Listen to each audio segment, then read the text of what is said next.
En 1669, un alchimiste de Hambourg découvrit par hasard une matière lumineuse qui brillait au fond d'une cornue.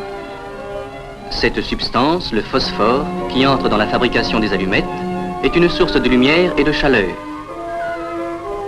Pendant la guerre, les bombes au phosphore ont été des engins de destruction et de mort.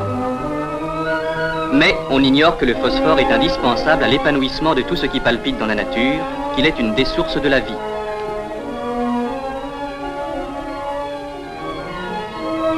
Les êtres vivants se composent d'une multitude de cellules microscopiques accolées comme dans une mosaïque. Au milieu de la cellule se trouve le noyau. Il comporte des filaments, les chromosomes, dans lesquels se concentre le phosphore.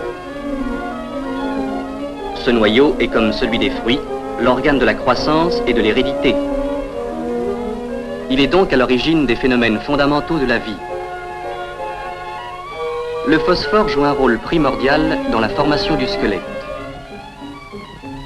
Si ce poulain est bien charpenté, il le doit au phosphate de chaux qui entre pour 60% dans la composition de ses os.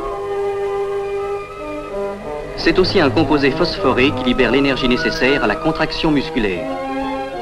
De même que le charbon actionne la machine à vapeur. Après le squelette et les muscles, c'est le cerveau qui a le plus besoin de phosphore. L'expression phosphoré indique bien que le phosphore est tenu pour un stimulant des facultés cérébrales. Enfin, le phosphore joue un rôle de premier plan dans la reproduction. L'œuf, ou germe de la vie, provient de la conjugaison d'une cellule mâle et d'une cellule femelle. La cellule mâle est très riche en acide phosphorique. Le jaune de l'œuf contient en abondance les graisses phosphorées nécessaires à la formation du poussin.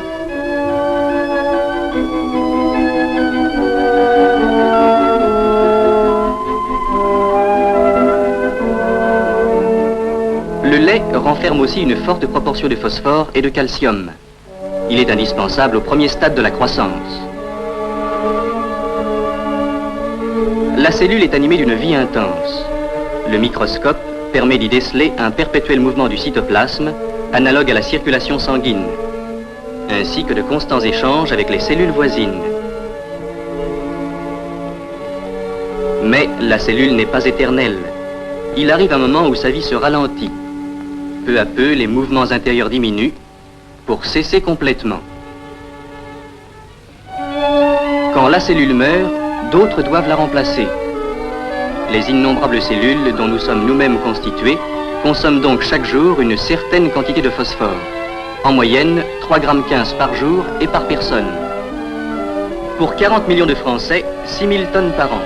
Il faudrait 13 fois le volume de l'Arc de Triomphe pour contenir ce tonnage de phosphore sous forme d'engrais phosphaté.